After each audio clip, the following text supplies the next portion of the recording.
Thank you for joining me today. My name is Inna. You're watching Inna in English, and today I'm going to tell you everything about using flashcards for language learning. I'm going to cover 3 topics today. The classical concept of flashcards, so flashcards on paper and how we can use them to learn languages. 2, Quizlet and how it is different. Quizlet is an online tool, an online flashcard tool.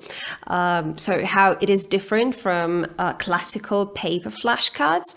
And 3, different variations, because you might have heard that the classical flashcard method, that is putting the word on one side and the translation or the definition on the other side, but actually there are a lot more options than that, and I'm going to show you what else you can do with flashcards. You can use the time codes below to go to the topic that you're most interested in. If, for example, you already know how to use flashcards in the classical way, or you already know what Quizlet is, so you can go to the topic that you're most interested in. Okay, let's look at the concept of flashcards and how you can use paper flashcards. Flashcards were designed to learn new vocabulary, new words and phrases.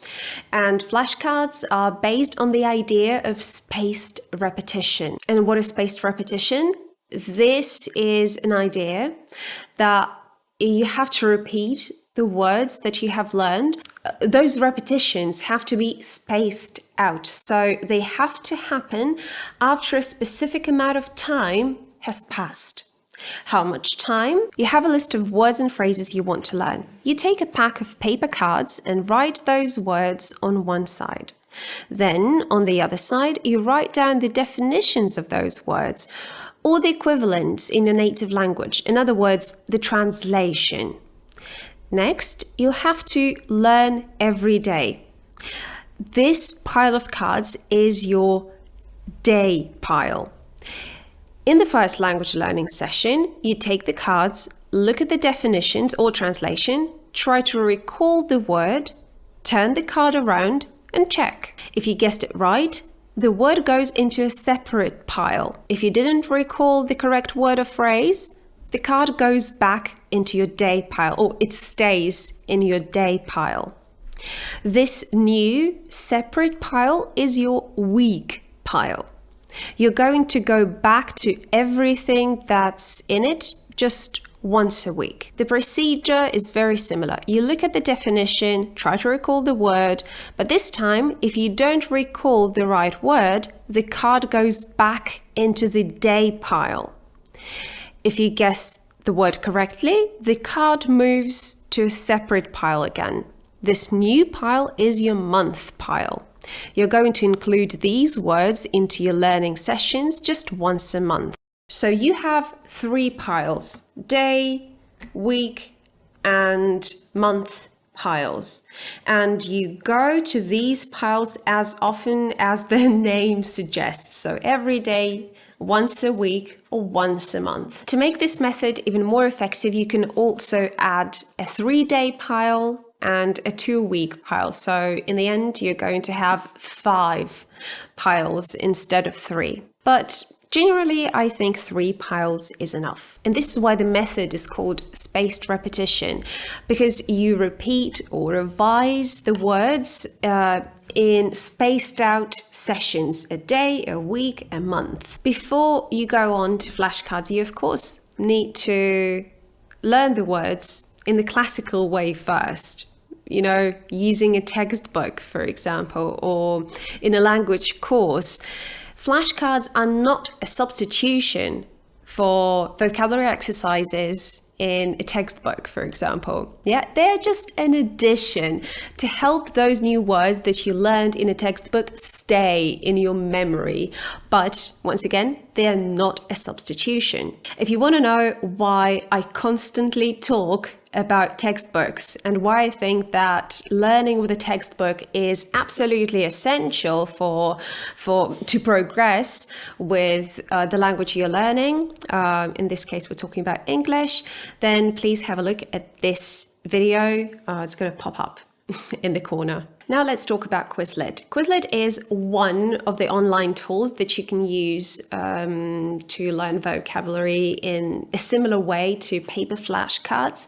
I'm going to talk about Quizlet because I personally have used it and I know how it works, I know how to use it, but there are actually other online tools that I still need to test before I can tell you if they're maybe better than Quizlet or maybe not. So now I'm just going to talk about something that I have used myself to learn English and German. So Quizlet, how is it different from paper flashcards? Well, the first difference, a very obvious one, is that it is an online tool. So maybe I would say that paper flashcards might be better for someone who needs to, write with their own hand, who needs to touch things. If that is not really important for you, then you can go for this online tool. And what is good about Quizlet is that it has a lot of different types of exercises. In some of the exercises on Quizlet, you need to choose the right option. In others, type in the missing word, and that keeps your brain interested. On the other hand, Quizlet has one big disadvantage, one big weakness, and that is that you cannot actually implement the spaced repetition principle in the same way that you can do with paper flashcards. You cannot create separate piles on Quizlet, like this day, week, and month piles. You can create sets, and moving a card from one set to another is actually not very convenient on Quizlet. So you will have to monitor yourself how often you are revising some words. On the other hand, Quizlet also has this built-in engine that decides, so if you make too many mistakes with a certain word, it will decide that, yeah, you haven't yet learned the word very well and you need to revise it more often. I guess I would just say that you have to try both. Now, the most interesting part, I think, and that is how else you can use paper flashcards and Quizlet, except for just writing the word and the translation on the other side. I made some screenshots of my own flashcards on Quizlet, and they're going to pop up right here. So you're going to see how else I have been using it. So one way to use Quizlet or paper flashcards, whichever you choose, is to write a whole, so you have the word on the front side, and then instead of writing the translation or the definition on the other side, write an example sentence. Then delete the word, the target word from that sentence. So you have a blank space that you need to fill. And you can also add the translation in brackets at the end of the sentence. This might be better. No, this is better than just writing the translation of the definition of the word, because, and I talked about it in the video about the lexical approach, that we do need to study, to learn new words in context. So that means we need to understand how this word can be used in actual sentences. Next, for example, when I was learning the 3 forms of irregular verbs in German, I put the translation of the word on one side and then the 3 forms on the other side. So I didn't just have to translate the word from Russian into German, I also had to recall the 3 forms. Yeah, so it's just a little bit more complicated. Then this is something you can do on Quizlet and that you probably cannot really do on paper flashcards, is add a photograph or a picture to the flashcard.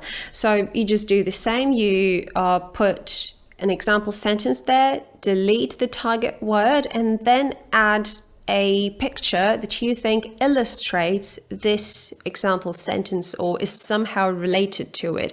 Again, this just helps your brain to remember the word better. Well, on paper flashcards, what you can do is draw something. You cannot, of course, add a photograph. Well, I mean, you can, but that would be too complicated.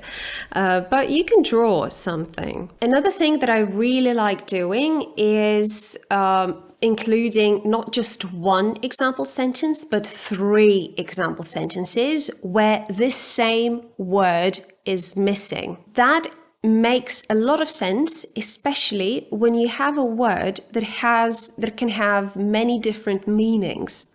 And for example, you can include several sentences with that give an example of a different meaning of the same word. It doesn't always make sense to include the definition or the translation of a word on the other side, because some words have so many meanings, and they can be translated into your native language in so many different ways that it just doesn't make a lot of sense to do that.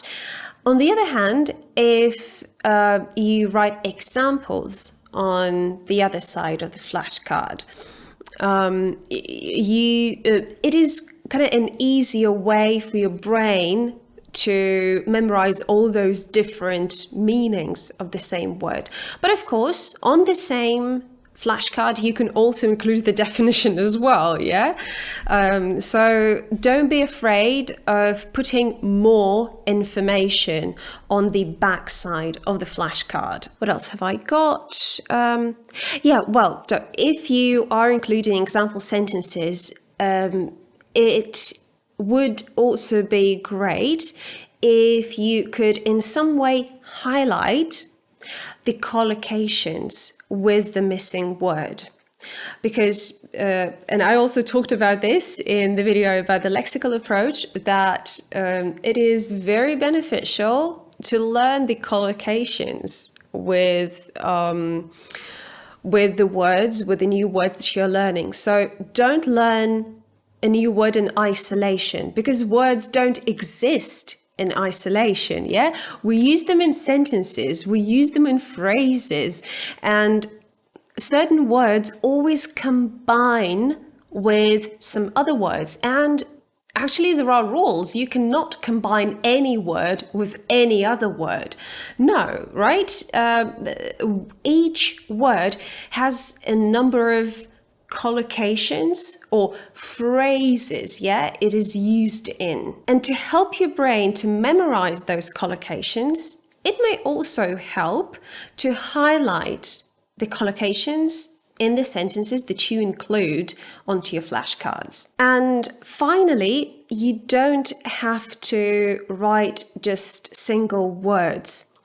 Sometimes when we're learning a language, we notice that something that is one word in our native language is actually several words, a whole phrase in the language that we're learning. For example, we say it's rainy in English. Well, in Russian, it's going to be just one word. And this is an example of flashcards that I once made for a student of mine. I think it was an A2 student or A1 student, because at those levels, people still translate a lot in their heads, and that's not a problem, I'm not saying that's bad, no, not at all. But when I used to teach A1 and A2 students, I was always trying to show how their native language is different from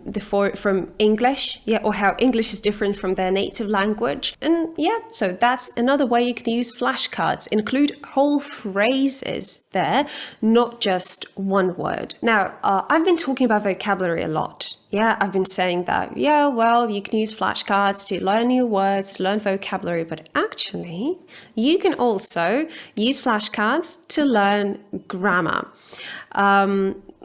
Well, Again, if you watch my video about the lexical approach, you will find out that not everything that we call grammar should always be looked at from the point of view of grammar.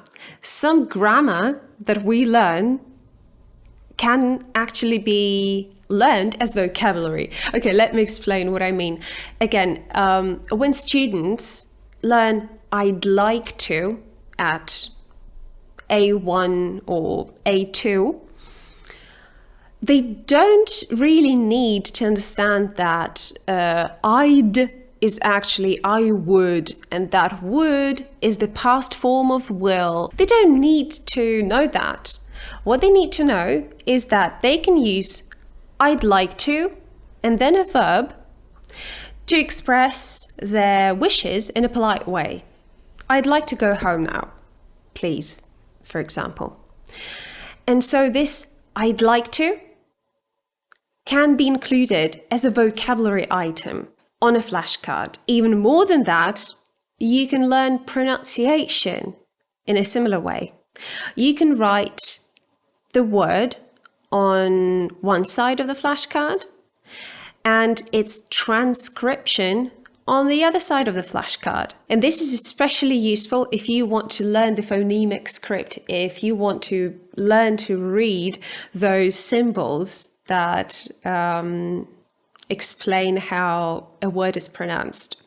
So you can look at the transcription and try to think how this word is spelled. Oh yes, this also helps you with spelling, especially if spelling is different from how the word is pronounced, which happens a lot in English. So you look at the transcription and try to spell the word, yeah, and then you turn the flashcard around and look at the word. That's it for today. I hope you found this video useful. If yes, please give it a like, leave a comment, maybe share it with someone who might also find it useful. Thank you for watching. See you in the next one.